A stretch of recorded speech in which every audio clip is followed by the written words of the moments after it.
Hi, welcome back to SAP Business Object Processing Framework demo series.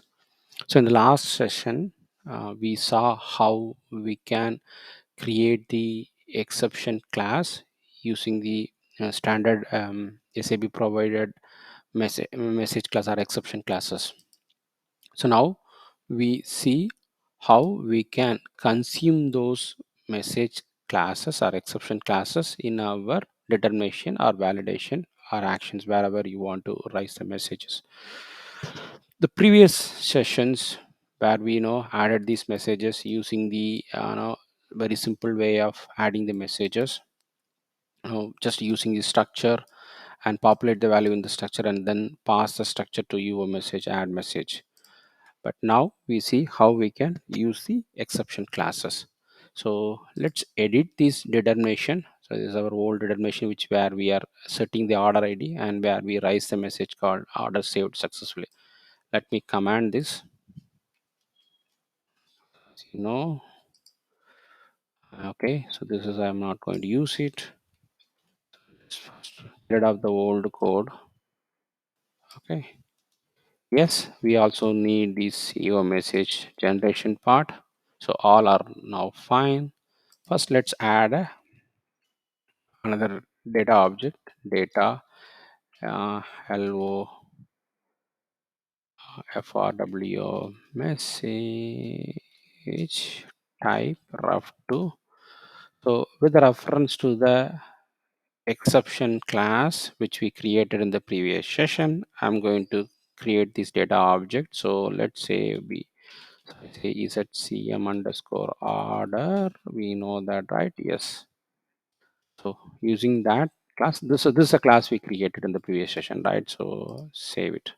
So we created that, save that.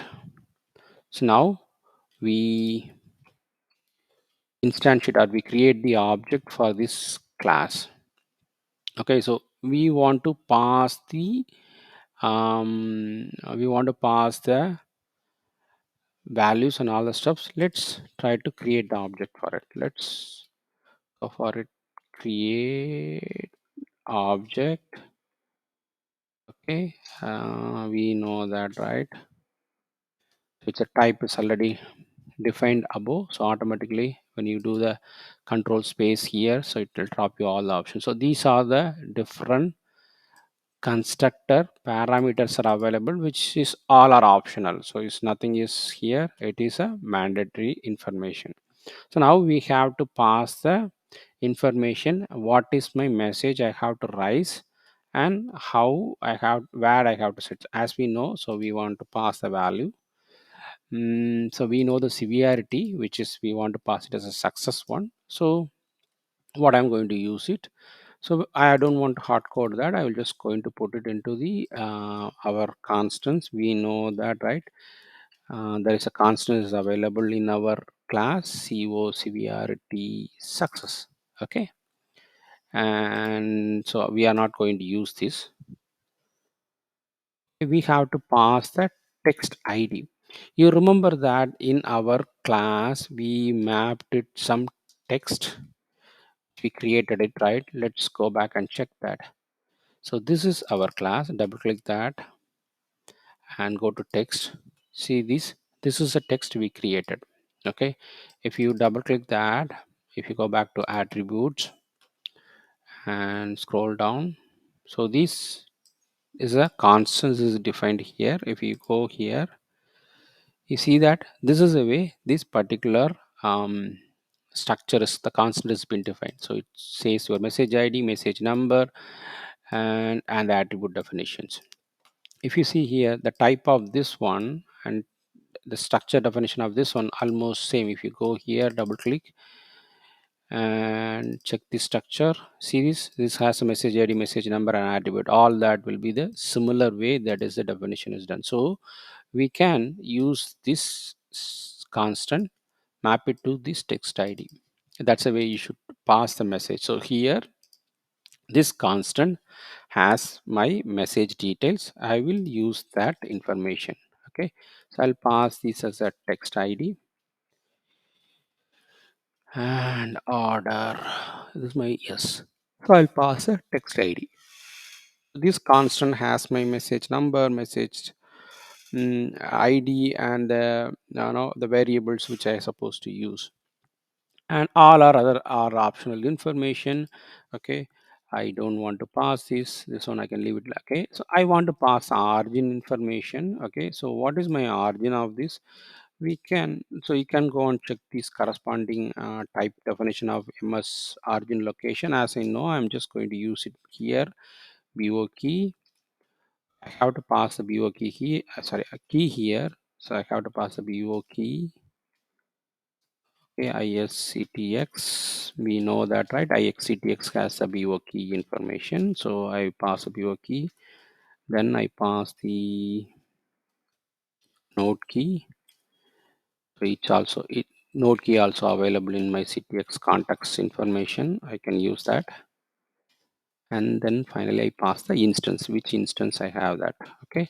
So to have the instance, I should be, reading my information, then only I should be able to pass that. Okay, so let me just keep that. I'll remove this part. Okay, so this is not on the action, so I'll leave this. This is not an association, I'll leave that.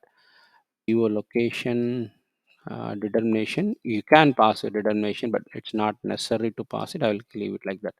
So attribute which I want to pass, so on my variable 1 I want to have a order ID as a text, and variable 2 I want to have the my order ID. So this is a way. So this order ID I can able to generate inside my loop only. So I should move this entire definition inside my loop. Let's move this here. Okay, so yes, so now also I have my corresponding key here. I can use it here. Instance my message is being raised, and then also I have this my information. These two are possible. Okay, now I have my text. Control C. I can use this, and this one should be able to map it like this. Okay, so pretty much my object instance is created now. So once my object is created, I'll go here, push the object or pass the object to my framework message interface, eo message, then add underscore cm. You see here it is going with that io message, which is a type of this one. So I can map it. The type of superclass of this message object, so obviously it will accept that value like that. So I will pass that information. So now we have our all our old code is commented. We created our message object, and that message object is passed to the frameworks. Now that's working, should be working as we done it with the previous approach. So let's test that part. Save it, check. Okay, not comfortable. Okay, let's do the um uh, should be able to do this.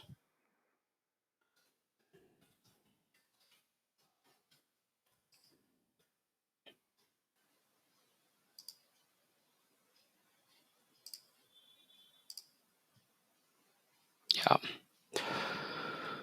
that's gone. So now your determination is active, and now we can go and test that in our business object test T code. So let's see that testing part in the next demo session. Thank you.